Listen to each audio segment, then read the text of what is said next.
back? And could you hang on? Yeah, that'd be cool. All right. Just eyeballing you guys. What's that? Yeah. Yeah, he sits in the back and he goes. He gets angry. Throws up gang signs. Oh, there's where Kate is. Kate, Chris had to come find me. Yeah, I was just being a Pud Diva speaker, waiting for someone to come get me. I made him get me water. Yeah, I did. And I told him, I go, this is normally Kate's job. Where's Kate? And he was like, Kate was like, F this, F Converge. Are we rolling? Oh, good. Yeah, who do we got in here? Still waiting for people to come in, hang out. Oh, no, Z is here. Right here in my face.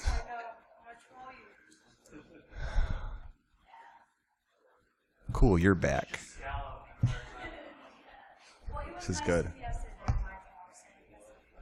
I sat in the back and yelled things the whole time. That's what I do. I sit in your talks and I heckle and then I tweet nice things so that you're not mad at me. Yeah, she did an awesome job.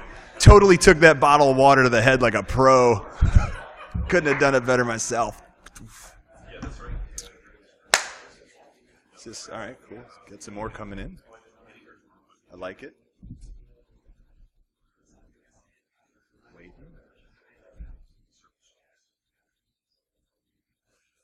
I better start. No, there's still people coming in. This is great. You got to mark all the talks to start at like X55 instead of right on the hour, because then people start coming in at like. And that guy left. I saw that. Kate, what did you say to him? All right. Hey, guys. I'm Johnny Christmas. I see a lot of familiar faces from yesterday's part 1 of this talk. That's really cool. Thank you for coming back. It means it wasn't terrible. Or it was really bad and you need to see the rest of the train wreck. Who wasn't here yesterday for my 4 o'clock? Cool. Okay. I'll do a little bit of a recap from yesterday. It's still going to work out okay because they are definitely 2 different talks. Yesterday focused more on the fact that you need to go outside and put pants on, and we'll talk about pants in a minute. And this one's going to focus more on what to do now that you've gone outside. 2 huge topics I know that face everyone who works in IT. The whole outside concept is just frightening. So a few things we talked about in part 1 was the concept of the game, and this game that society plays, the game of going outside, the game of we've all agreed to wear pants even though absolutely nobody likes to wear pants. And so it's like you can go outside with no pants on, like you're physically capable of it, but there's going to be some massive backlash and you're going to be fighting an uphill battle. If you're going to go outside and be like, nobody likes pants, why are we all wearing pants? Come on. And then you're not going to get a lot of support, and so the point is you're totally welcome to do that, but it's not going to work out for the best. You're not going to get a lot of good experiences from that, and of course I'm speaking metaphorically.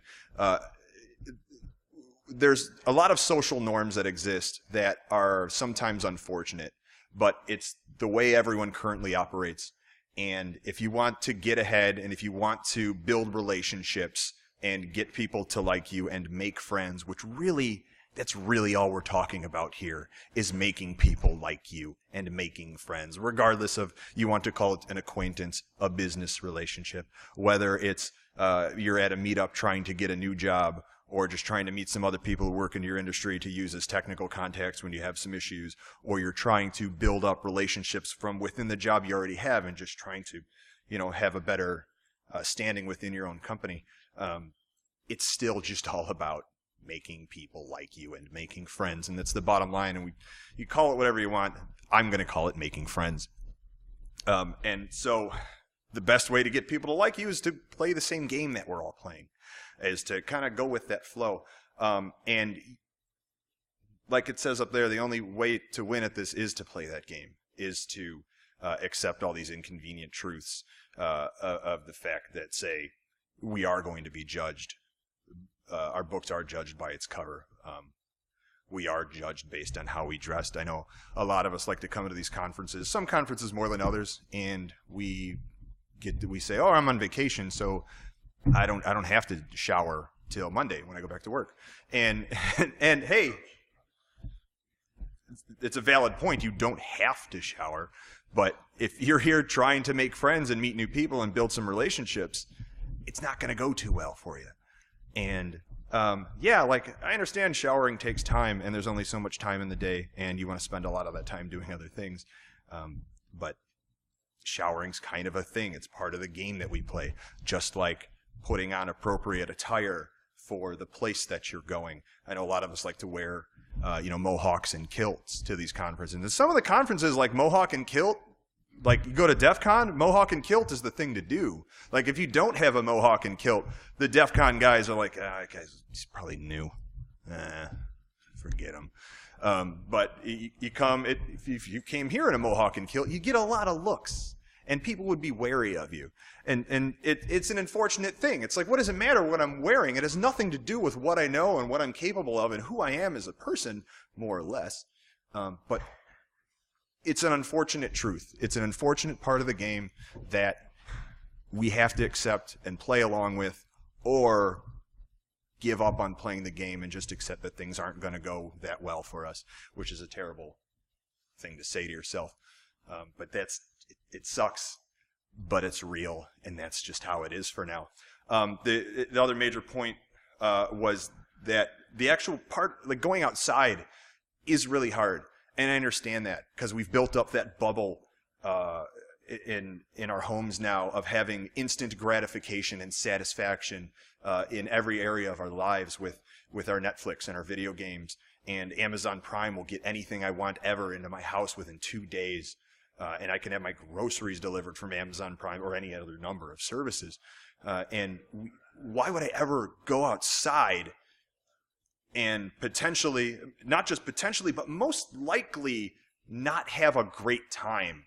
I go deal with some strangers and have to approach people I don't know, and that's awkward, and I feel weird because they're probably not going to like me because I need a haircut or whatever, or everyone's going to be smarter than me, and I've only worked in this field for 6 months, and they're going to know. And why would I expose myself to that when every episode of Futurama is on Netflix? When everyone I know is like 10 levels higher than me in Destiny, and I need to work on that. And Destiny's super fun, and I know I can just put Destiny in and play it, and I'm set. And I had a great time last night, and I didn't have to leave my couch. I totally get that. Nobody likes pants. I don't like putting on pants.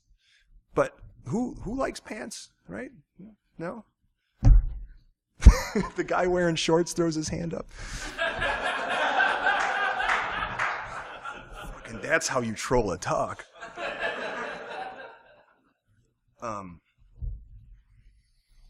I do like a nice suit. I don't know if you've noticed, but that's me. I understand that wearing a suit some places is weird too. So the whole concept of this networking thing is as being a lost art is from that. We've created that bubble in our houses that's so difficult to leave because we've trained it. We just know it's going to be great here. Even if you do nothing, it's going to be great. But if I go outside, there's bears out there. And I don't know what to do with bears. And so this is about training yourself to know what to do with bears, with the wolves that are outside, and how to get comfortable and more confident with human beings and society once again, because we're social animals, and we haven't evolved past that. That's why MMOs are so popular versus, when's the last time a really good single-player game came out that everybody just lost their minds over? It's incredibly rare. But World of Warcraft is still going, although it's petering out. But, yeah, I know that was a bad question because I'm sure everyone's that'll incite a riot because then you guys will start fighting about which game was the best. I'm on your side with that. It's because we're social creatures, and we evolved that way. It's how we become a dominant species, is from banding together and sharing ideas and being social. And even though we as an industry get accused of being antisocial and mean, oh, he's not a people person, we all are, and some of us, we secretly are. But we all really are. Whether we wanted to admit it to anyone else or not, we like social interaction to varying extents. And so the way people respond best to us is social interaction. That's the best way to get people to notice us and remember us and think of us when the time comes that an opportunity for us arises to make them go, that girl, that dude, we were talking about this or that. He was a cool guy. She was really into this. I remember that. We had a whole conversation on it. And that's not going to happen sitting on your couch. That's not going to happen because you went to bed early because you were tired and you ducked out on that event that you said you would go to. And that's another really important part. You need to keep a social calendar for these events. You need to start going to things, saying you're going to go to things, say yes to everything, and put it down in your calendar that every single one of you has in your phone, because I know even if you got the old style flip phones, even those still come with calendars in them, so don't try to pull it on me because someone did. I was like, no, it's in there. You have to keep that calendar, and you have to commit to it, and that I understand, that is the hardest part. It is so easy to not do things. It is so, you get such a dopamine rush when you cancel plans. When you text someone and be like, sorry, man, I'm not going to make it tonight, and then you give them some excuse, and they go, oh, that sucks, man, I'll catch you next time, and then you just get that rush of like, yeah, I don't have to do anything. You don't get that rush when you do have to do something. It's terrible. You get this fear, this anxiety of like, oh, man, I got to go to this thing. It's going to be terrible. I'm not going to know anybody. Oh, it sucks.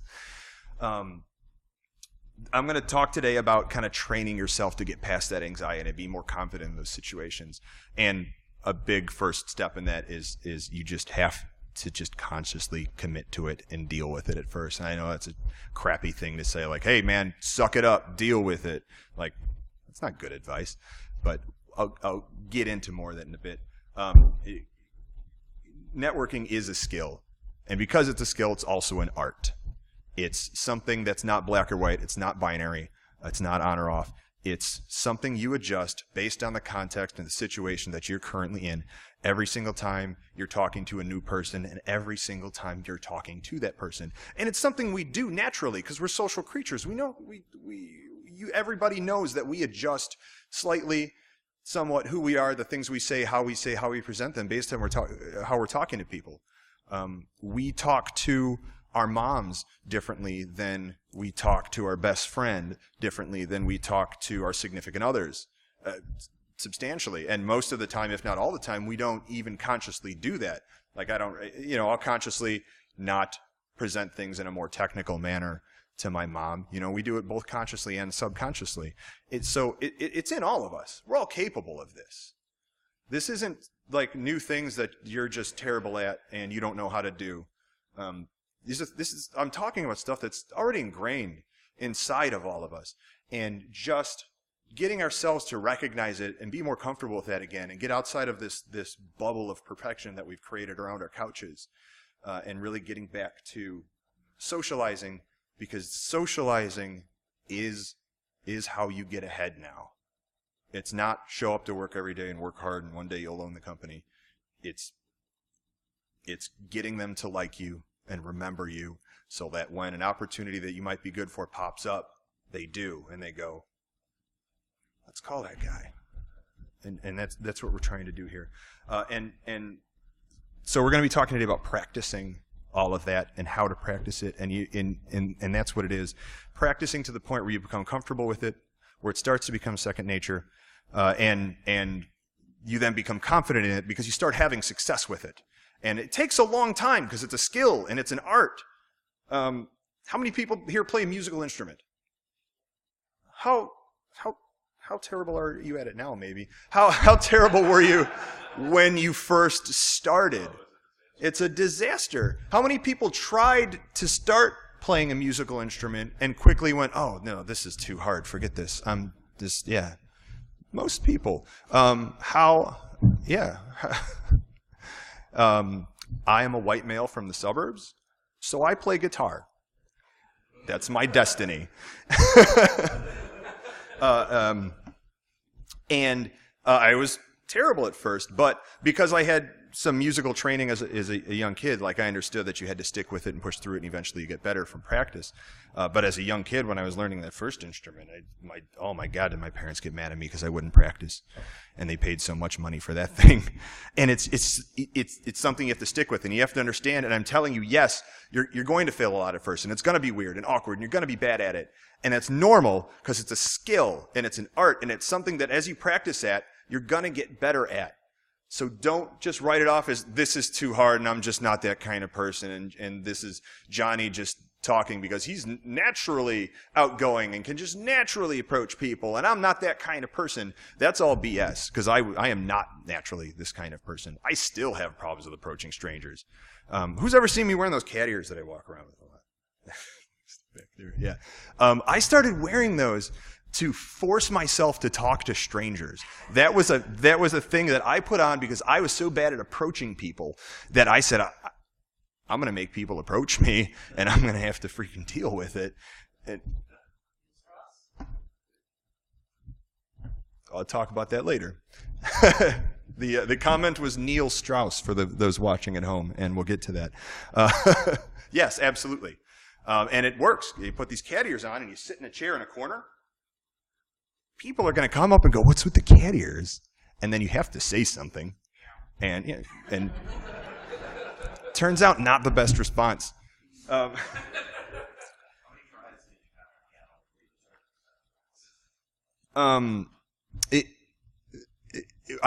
the problem was that responding with meow started a conversation that I had no interest in.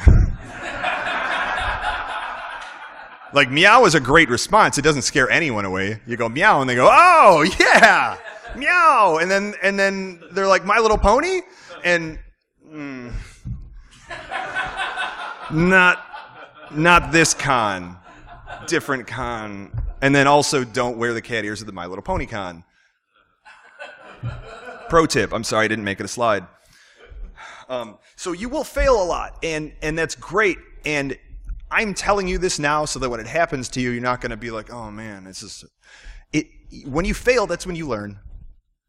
Because, well, you need to choose to learn from it. You can't just, if you just fail and you go, "Well, just go back home." You have to look at what happened, why you failed, and it's not necessarily that you did something socially unacceptable or you were at fault and that you did something you need to feel bad or guilty about. It's that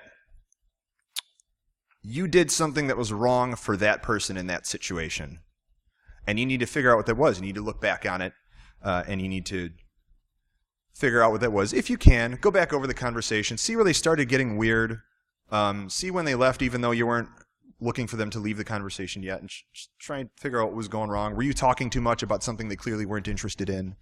And then just consciously be aware of that. And if that's a thing you think about a lot, then you got to go, okay, I have a problem where I constantly talk about things that other people aren't interested in because I'm just really excited and passionate about them, and they're not, and I just want to talk about them because it's something I like to do.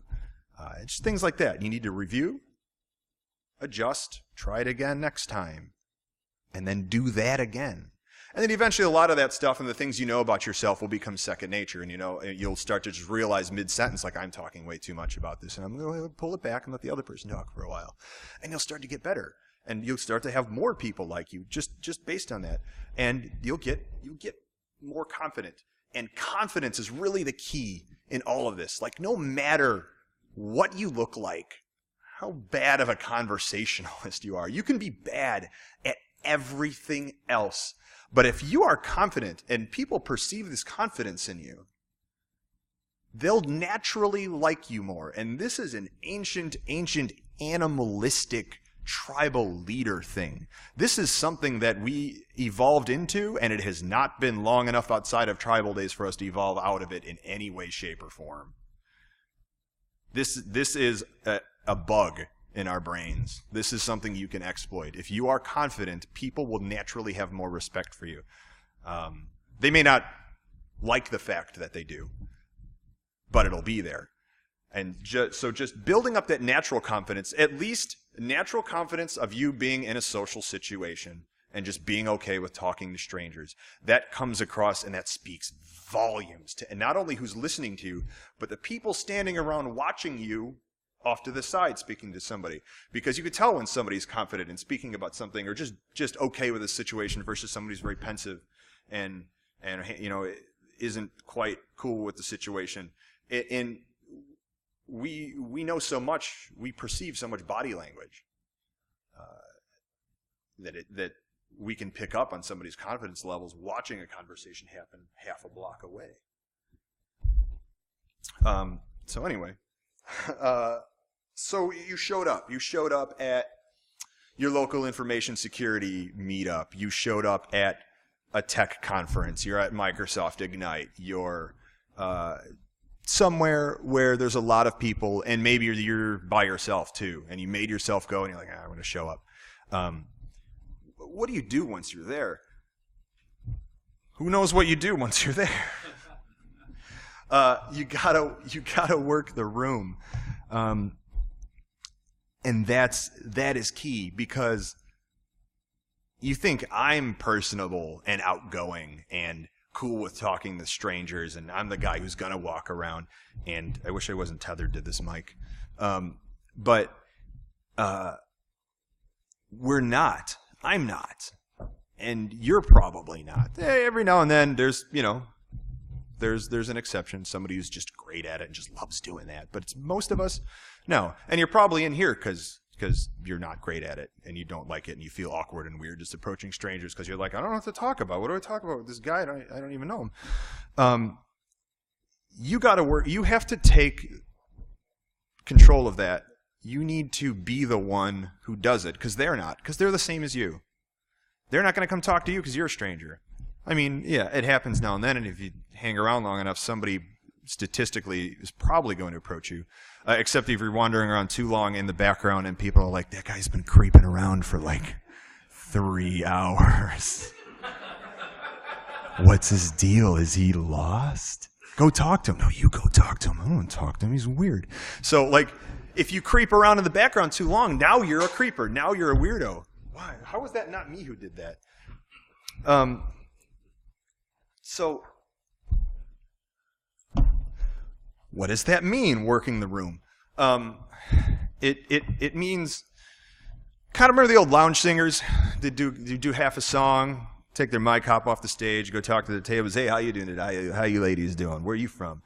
That's creepy. Don't do exactly that. But just that kind of general walking around, finding someone to talk to, seeing if a conversation develops, and if it doesn't, not pushing the subject, not being persistent, not being creepy. And creepiness is a topic that's going to come up in a little bit. It means at least be open to people talking to you and let them know that you're interested in having a conversation. You're not just some guy who's passing by. Put your phone away. And I know you hear this every day. Like, and we all know, like, yeah, don't. It's rude to talk to people with your phone out. We all know this. I'm not surprising anyone with that sentence. And yet, how many people have you talked to today where they also had their phone out? And if you ask that person, like, did you know that's rude? They're going to go, oh yeah, I know. I'm sorry. Hang on one second. I'm listening. And that's my favorite. I'm listening. Go ahead. I'm listening. I'm live tweeting this conversation, I guess. And it's awful. It's awful watching me up here do it. Isn't this weird? But just put your phone away. If it's an emergency, they'll call 911. We have emergency services. You can check your phone in a minute. Just hang on. Put your laptop away. I see this a lot at the InfoSec meetups, like at the bars and stuff. Everyone brings their laptops. Stop. Like, this is like one of the few like excuses you can get at work, at least as an IT professional. Like, I'm at an IT meetup. I'll be back in an hour. I didn't have my laptop. I was kind of bettering, my stance in the IT realm. Google Glass has gotten to be a big thing, and those creep me out because they're like, oh, if they're recording, they have a light that turns on. Well, yeah, out of the box they do. I don't know what you've done to that thing. It's just like having a camera pointed at someone while you're talking to them, and it's just creepy as heck. And just, I don't know, it looks like none of you have one, but I got to touch on it. And then you got to stand up and walk around. You can't sit there at your table, on your bar stool, whatever, in a chair, and hope someone comes up and talks to you, unless you put some cat ears on. And it's not very professional. It's not great in the more professional realm. You got to at least be around, be part of the scene that's going on, being part of the crowd. If you're sitting in a chair in the back of the room, you're not part of what's going on. People aren't going to talk to you. But if you're at the very least, and this is what we're talking about here, this is all going to be at the very least kind of stuff. This is intro level. At the very least, just do this and you will get somewhere. I'm not going to get into like intermediate and advanced stuff. This is just, please at least just do this, and I promise you, you're going to get way more results than when you weren't doing this. Get up and just be in the crowd, be in the middle of people, be walking around the vendor area here and just looking at stuff, because chances are way higher that someone's at least going to come up and just say something to you, like, hey man, where'd you get those shoes? Just like something, and then a conversation starts, and then it turns out you both like StarCraft or whatever. That conversation at all wouldn't have happened if you were sitting, if you just sat in this room all day and just watched whatever speaker came up and then went home. You don't get a lot of networking done in talks. You don't. You shouldn't, at least. Please don't. Please don't do it during my talks. And so while you're walking around, you have to look approachable too. You have to. You don't want to be this guy walking like. Everybody's seen this guy. There's 3 of them here. One of them's in this room. And that guy just kind of looking. It's weird. I don't want to talk to that guy. And I know we need someone to just go talk to him and be like, hey, man. But I don't want to talk to him because he's weird. And you got to look up. Keep your head up. We all have terrible posture. I know. We all have terrible posture. It's because we sit like this all day on our computers. All night. Yeah, this is the IT stance. It's this. And so then when we walk around like this. I know. I have the same problem, and I have to constantly keep an eye on my own. I just watched like 4 of you go like this. You all. That right? Yeah, fight the good fight, man. No, that's terrible. It's exactly what I'm saying not to do. You need to accept that we have to stand up. Because you're being judged based on you just walk, like you're being judged by people you may never have talked to on the other side of a room because you're walking around like this. And someone's going, man, that kid must sit on his computer all day. He's a basement nerd. I don't want to talk to that guy. Yeah, well, heads up, we're all basement nerds. Some of us just have basements on higher floors.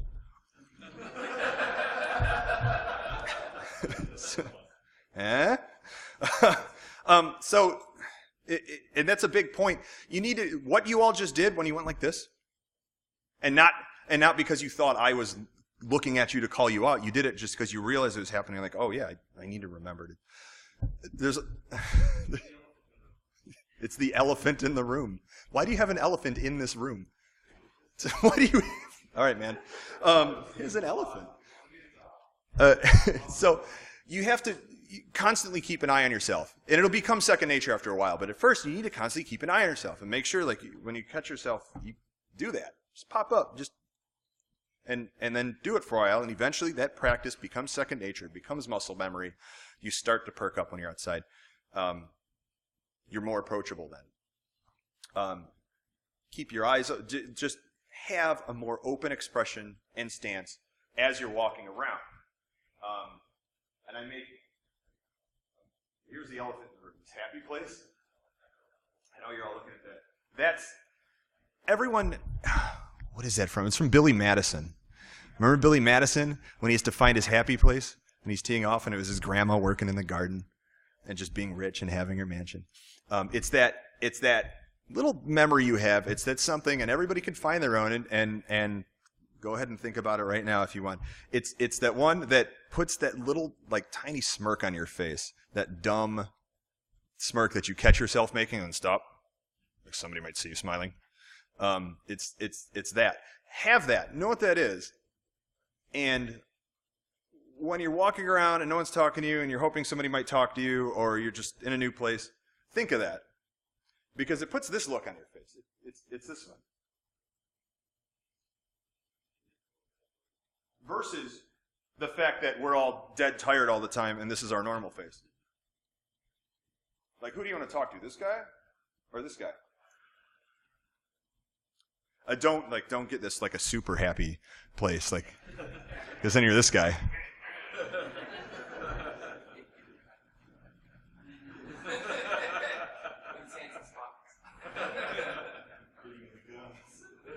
Yeah, it's just the idea is just that open, not only open your stance, your body posture. Hands in the pockets is not terrible. It's way better than this one. It's way better than folded arms. It's way better than standing in a corner like this, having two sides closed up. Nobody's talking to this guy. Guy looks like he's going to kick my ass. Nope. Open up. Open up not just your face and your personality, your body. And at least do that. And I'm not saying then go talk to people. I'm just saying at least do that. You have greatly increased your chances of a conversation starting with somebody. And once a conversation starts, it's game on. You've already got a great potential for developing a relationship with somebody. And I'm not saying making best friends.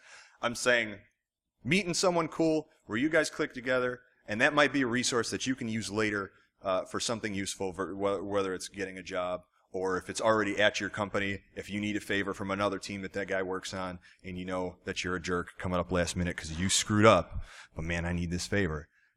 When you've built up that relationship with somebody on another team at work, they're going to go, all right, man, I got it. Don't worry. You owe me a beer.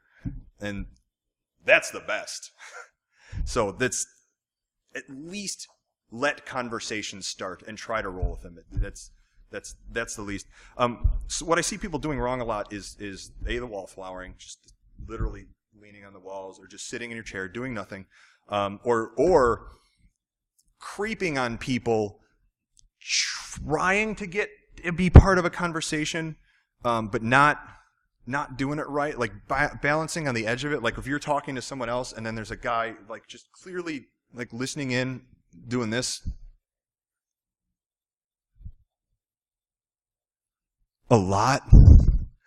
And like if that happens to you, you kind of have a responsibility of saying, of addressing that person and trying to bring them into the conversation. If you are that person, we'll get to that in a bit, because you're being creepy.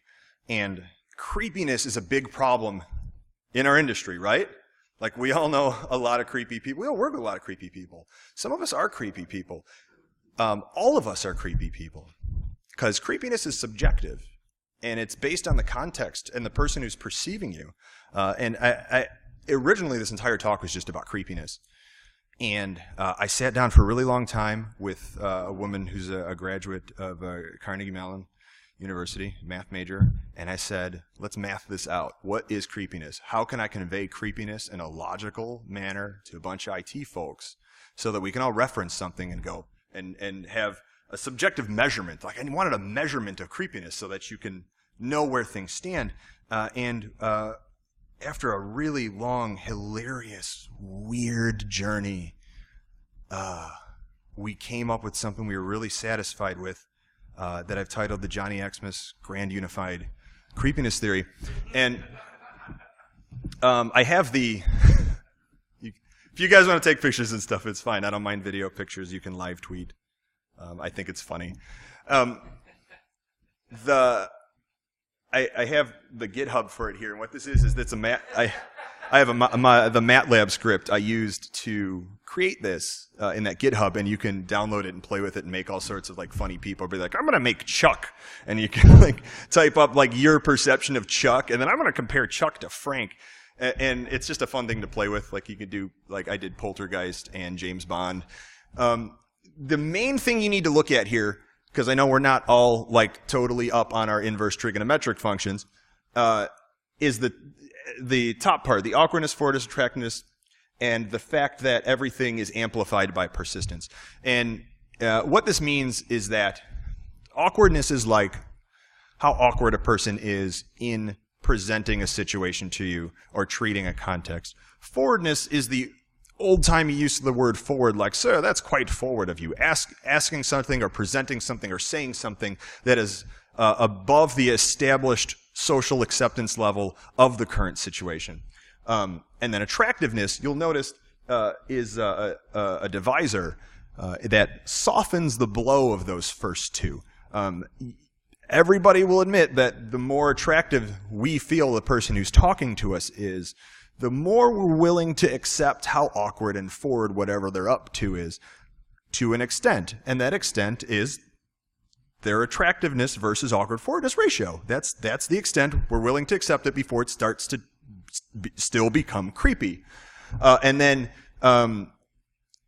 persistence, if you want to imagine the persistence, eliminate everything else and imagine the persistence just being an exponent of the parentheses up top. No matter what, if that person is persistent and persists and pushes a topic, it's going to get creepy. Regardless of the result of that ratio, it's going to get creepy. And so keep that in mind, that that's generally how creepiness works. And you can tell if you're creeping someone out based on that, if you can get pretty good at judging a situation.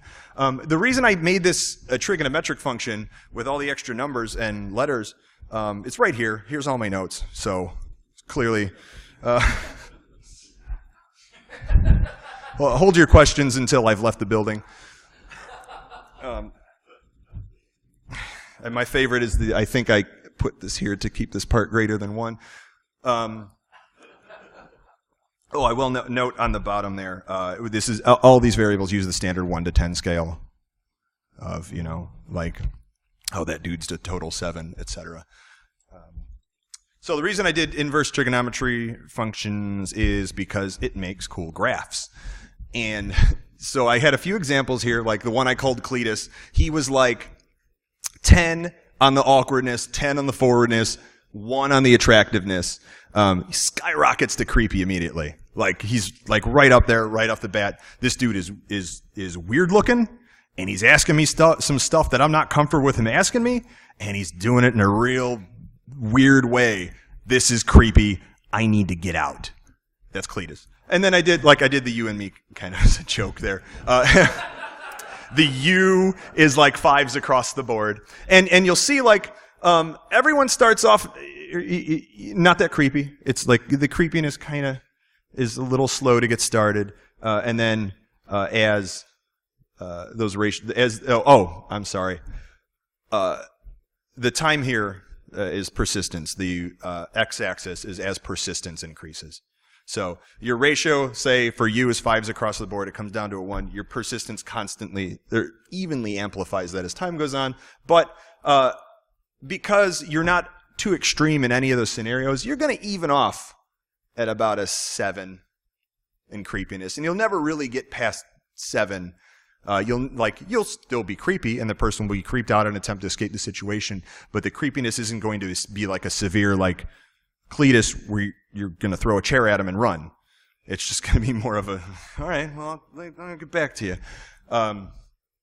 I put the me, and then the James Bond is the reason I created this whole function, because I used to just have the parentheses stuff. Where am I? The parentheses stuff, and people would be like, well, what about people who are a 10 and then totally not awkward or forward, and they're just 1s, and I'm like, that's nobody. Like, there's absolutely no situation. It's not a real situation that happens. Because it's awkward to talk to a 10 in the first place. And you got to remember, this is all subjective and from the viewpoint of the perceiver. And so I was like, you know what? I'm going to figure that out anyway. I'm going to make James Bond. And so there's James Bond, who's like his 1 awkward, 1 forward, 10 attractiveness. And he still gets a little creepy as persistence goes, but never gets past like a 2. And he just kind of always gets his way because he's James Bond, and it's a fictional character, and it wouldn't work too well if he didn't get his way all the time. So the point is, we're all creepy, and we all can creep people out based on the context. So how do you reduce that creepy, especially in your room full of strangers, and you don't really know how to judge how much creeping out you're going to be doing to people because you don't know who they are, and you're just trying to come up. what I recommend is finding a large group of people that are already having a conversation, because chances are in an environment such as this, those people, a lot of those people have already probably just met or just met yesterday. They're not great. You're not busting in on a bachelorette party. This is probably people who barely know each other as is, or people who were like you, who just kind of wandered around and saw this group of people and like, oh, see what's going on over here, and started listening in. It's way less creepy if there's already a group versus you creeping on a conversation that's one-on-one. If there's already a group, your presence doesn't amplify the creepiness as much, because creepiness is divided based on the number and I'm not going to do any more graphs. But I may publish like a Freakonomics style book on the topic, good on the coffee table. So hang around if there's like a conversation going on that you're interested in, and it's people like sharing stories back and forth that kind of add to the topic. There's going to be a lull eventually, most likely. Wait for that lull, and if you have something relevant to add that you think that might benefit everybody or is appropriate, go ahead and throw that in and go, oh, it's been my experience that, or this one time I had something like that happen. And that's great.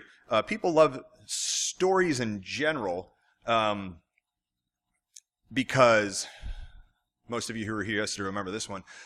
We respond best to stories. We open up best when someone is telling us a story. And that's something, again, that's part of us as human beings. That's something that we evolved into as animals, because we didn't invent writing until, who knows the number? It's like 7,000, 10,000 years ago. Very recently as far as evolution goes, like essentially yesterday.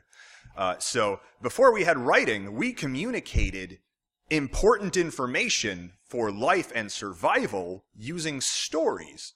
We would all sit around the campfire every night, and the elders, or the priestess, or whatever your particularly tribe had as that methodology, would tell stories of the days of old, of how our people got from there to here, and they may tell a story of when the gods came down from the skies and taught us to make fire, whatever myths or falsehoods or truth, if you're into that, may exist. The point was that important information was being conveyed that you needed to remember, if only remember the past lest we be deemed to repeat it, etc.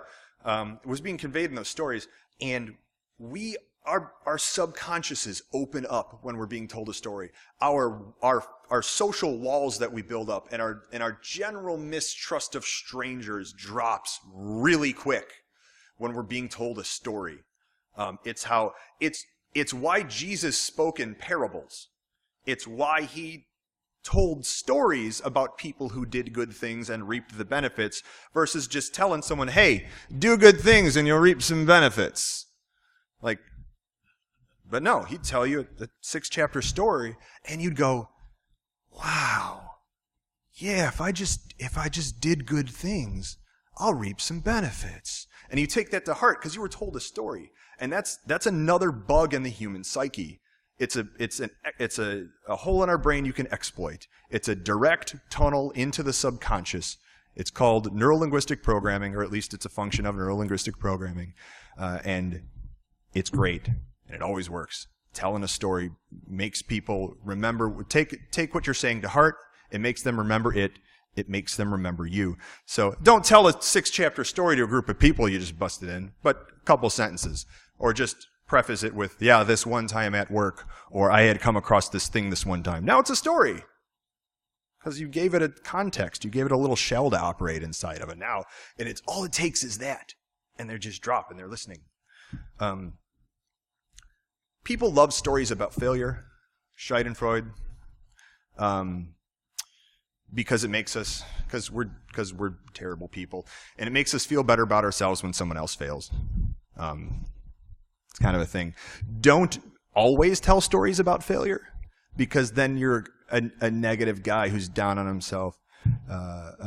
You're that girl who never has anything nice to say. She's just always complaining about work. Don't always talk about failure. It's a great weapon to use when you need it. It's not an everyday tool that you should be pulling out and throwing it at every situation. And then also match the energy of the group. I think that's a big one for avoiding creepiness. If it's more of a hanging around, backpacks on, hands in their pockets kind of group, just shooting it, just chatting a bit. Don't be that guy who comes in and throws an arm on two other people like, hey guys, what's going on over here? What you guys talking about? That guy's creepy as hell. But if it's more of a boisterous crowd and you come in with the hands in your pocket and the mopey look, and nobody's going to want to talk to you. So at least try and get in the same zone as they are, and if they're way outside of an energy level that you can match, maybe try to get close, or maybe it's just a scene you should avoid for now. But if your energy levels are at the more extreme differences between your energy levels, the more creepy you're going to seem, and the less people are going to want to talk to you. Solo walk-ups are hard. But as you're approaching a stranger, and I'll give you another bug, another exploit.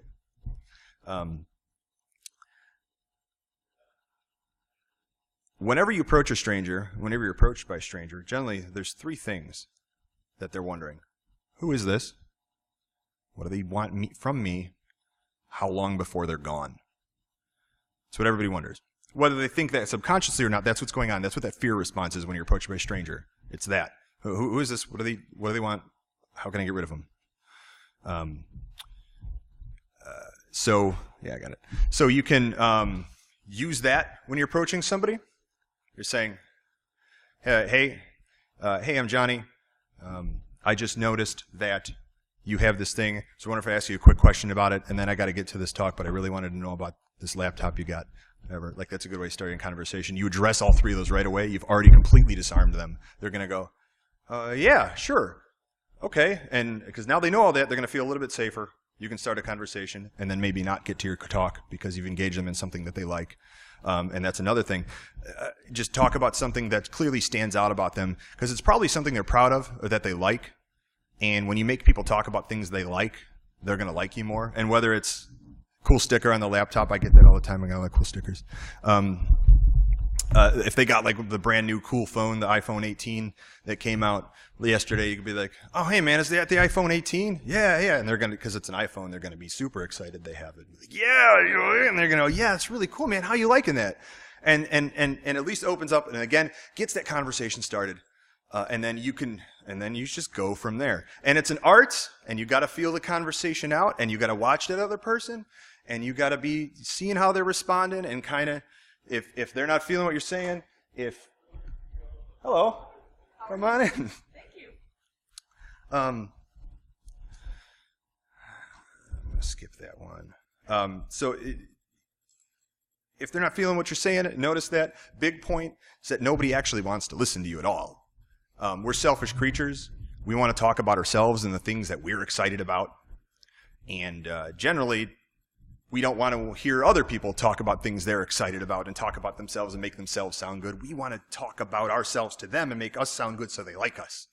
And that's not, I'm not saying that's our goal here and that's how you make friends is you make people like you, but talking about yourself, that's our natural response. We want to do that because we have so many things that we like and we want to tell this person we're passionate about, especially at conferences like this, like in information security, where there's so few of us to begin with, and we're all so passionate or else we wouldn't even be here. To find other people that are just as passionate, you get excited, and you just want to talk to them about all this stuff that you do at work, because finally there's somebody else who knows what I'm talking about. Because I work alone, I'm the only security guy at work, and everybody ignores me and or hates me because of that. And now here's this room full of people that don't know what I'm talking about. I'm going to talk to them forever about this garbage that they have to do all day and don't actually want to listen to about it all. And it's an inconvenient truth. Nobody actually wants to listen to anybody else, more or less. They want to hear you. They want an opportunity to tell you about them so that you'll like them, because they're only going to tell you good things about them, because people rarely are like, well, I kind of smell, but we generally say good things about ourselves. Here's another bug, another exploit. The more someone talks to you, the more they will like you. That is a general rule. Exceptions here or there, rare, generally, overall, 85% of the time. The more you let someone talk to you, the more they're gonna remember you as a guy they like, because they just talk to you for a long time. And they go, yeah, I remember him. That was cool. We talked for a long time about X, Y, or Z. So the trick is just make them talk to you. If they're kind of having a lull in what they were talking about, ask some probing questions to keep them going. If you don't have anything good to respond with, just say, really? Oh, yeah, that's cool. Oh, I really like that. That's hilarious. Laugh. Be an active listener of that conversation without interjecting, stopping them, and inserting stuff about yourself. And when somebody's talking about themselves to you, the worst thing you can do is interject and then tell them something similar about yourself. It seems natural, and I see everyone do it all the time. You know when somebody does that to you, it's the worst, because you were talking about something you're excited about, and then they stopped you, and then they started talking about themselves. Like, you hate that. Don't be that person. Don't do that to other people. It seems natural, like, oh no, I'm contributing to the conversation. I too have had that experience. Nah, it's not how it's perceived. You can try and soften it a lot and present it that way, and every now and then it is appropriate. Again, feel the conversation out. It's an art. You're going to screw that up, and you're going to turn someone off, and you're going to look at it later, and you're going to be like, yeah, man, I shouldn't have said nothing. I should have let her just keep talking. So next time, when you see it happen and you want to say something, be like, I'm just going to wait. Just going to wait this one out. Don't offer unsolicited advice. That's a big one, man. When people are complaining about stuff, generally, they're not looking for help. They're not looking for a fix. My water. They're looking for sympathy and empathy. They don't want you to pull out Google and be like, let's figure this out. I got a guy for they're just complaining. They're just blowing off steam. Let them blow off that steam. Nod, say, oh man, that sucks. Yeah, I know how that is. Oh, really? Ask a couple of questions and then just, pat on the back, let me buy you a beer, etc. They love that. Let them talk about themselves. If you can get someone to complain to you, that's even better than them just talking to you. Like, that's key, man. Just about ready to wrap this up. So it's all about listening and not being the one doing the most talking. Don't be the one doing the most talking. Here's how you could tell if that's happening. Because again, it's subjective. Talking too much is not. There's not a hard number. It's not something I've talked for 4 minutes and now that's done. You got to watch the other person. Some people it's 30 seconds if they don't like the topic. Some people it's 8 minutes. Watch for their body language. Just keep an eye on it while you're talking. And I'm not going to get into 60 slides of body language. And I recommended a really, really good book yesterday in my talk on body language. And it's a huge deal, and it's a critical part of human communication. And you should really check it out and look into it. But look for these like real basic things, like minimal eye contact. Like if they're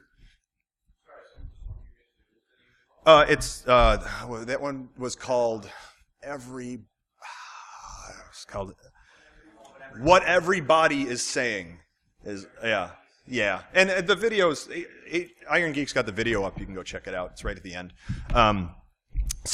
Look for that minimal eye contact. Like while you're talking to them, they're doing this one. Just kind of looking around, looking at their beer glass, looking at stuff on the table. Like that's almost an impossible thing for humans to avoid doing. We all do that when we're losing interest. Everyone does it. Even you have to consciously say, don't lose eye contact. Don't lose eye contact. Don't lose eye. It's so hard to do. If they're giving the yeah, yeah, yeah, that one, yeah, obvious. If they're not asking any questions at all, like they're just staring at you and not asking, like not trying to further their own education or whatever with what you're asking, huge red flag. The chicken heading, this one, it's like the eye contact but more severe. Like if they're talking to you and out of nowhere they're just like, it's also called squirrel. And then they come back and they're like, oh, the waitress walked by. Anyway. And some of them might be like, sorry, it's a really cute waitress. But most of the time if they're just, oh, that fan turned on. Like when that fan turning on is more interesting than what you're saying, there's your sign. Checking their phone. I know we all check our phones. It's because you're not interested in what that person is saying. If you have been the one, The talking to the same person more than 15 minutes is kind of a hard rule I set as far as like group meetups like this go. If you're talking for more than 15 minutes to the same person, you're kind of shooting yourself in the foot because you're not talking to somebody else then, and you're minimizing the number of conversations you have started and the relationships you could be building. So set yourself like a hard 15 minutes, and you can go back to that person later if you run into them again, and that's really cool. And that's a tactic, I believe it's called time distortion, whereas if you talk to somebody for a while and then you leave, and then you come back to them later that day, and you see them again, and like, oh, hey! It's like it's in their brain, it's like it's been several days since you've seen each other. It's like when you leave the house for 5 minutes and you come back and your dog just loses his mind because he thought you were dead. That's what happens way in the back of your brain. When that person goes away and then comes back and wants to talk to you again, they go, hey, what have you been doing? Did you catch any talks? How's your day been going? And you can have another conversation. Now you've already building a relationship. Now you have a relationship. You guys are friends to some extent. You know each other. You've talked twice. You've talked more than once. Now you're hanging out. Great tactic. Time distortion. Finally, you're drunk. I see. A lot of these meetups have alcohol involved. And I understand that.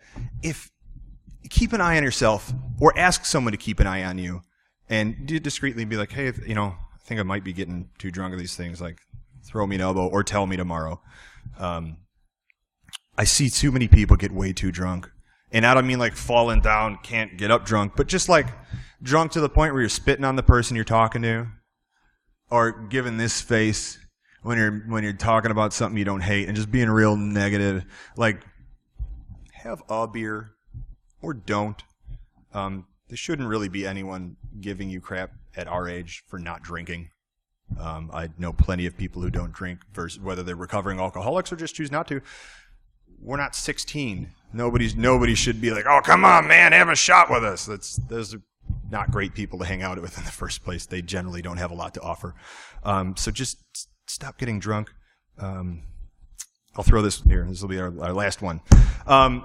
Here are some great resources for practicing this stuff. Highly, highly, highly recommend taking improv classes. Highly. Because it teaches you to act on your feet, to be able to respond to whatever somebody throws at you. It teaches you to be funny, which is a great quality to have. It's been the generic thing on the dating game since like the 60s. Like, what do you like in a guy? Oh, I wanted someone who makes me laugh. Like, it's as generic as long walks on the beach. Everyone likes someone who makes them laugh. Everybody likes to laugh. Who doesn't like to laugh? Laughing makes everything better. And improv is going to teach you that. And it's going to teach you how to make like witty remarks, one-liners, but also keep a conversation going, because improv is not a one-man show. It's on working with groups of people. But I understand it's very cost prohibitive, and it may not exist in your city. If you can find something at a local high school or college or something, I highly recommend taking a summer of improv classes. Open mic, stand-up comedy, that's great. You will be awful for a very long time, and no one will laugh. And you will go home and work on that. That is trial by fire to the best extent. But if you're that kind of person who is like, I like to learn the hardest way possible, because then all of the easy ways I already know. That's how you do it. Open mic comedy. Street magic is cool because it makes people, like, it's a good just conversation starter or something fun you can do that makes people remember you. You can work other rooms that aren't tech meetups. These are my favorite ones. Nightclubs, dance clubs, that's obvious. That's kind of the same as going out and picking up guys, picking up girls. What I liked to do was actually pick up guys at the nightclubs, because that was a big challenge. I don't mean like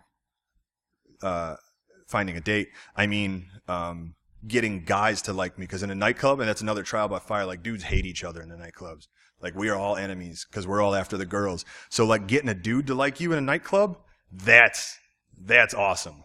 And one of my favorite things to do was I'd compliment their shoes. I'd be like, man, where'd you get those shoes? And like, oh, because all these dudes wear the best shoes to nightclubs. They wear their most expensive Aldo shoes. Where'd you get those? Oh man, I got those at Aldo's. Man, those are awesome. You break that ice, you break down that barrier, you're having conversation. Like, That was one of my favorites. Bookstores, super easy, because most people are just hanging around, mingling in bookstores anyway, not really there for any reason. Same with coffee houses, art galleries, museums. Long lines, the supermarket. How many times have you been in a long line in the supermarket and the person in front of you just turned around and made some witty remark about being in a long line? You're like, yeah. Start a conversation there. And the great part is, like, with strangers and stuff like this, you'll never see them again if you don't want to. So if you screw that up royally and, like, embarrass yourself, doesn't matter. You're not going to see them again at the next Converge. You'll never see them again ever. So, yeah, I threw a couple of required readings to the game there. And so that's it. Thank you guys for coming. I hope that was fun.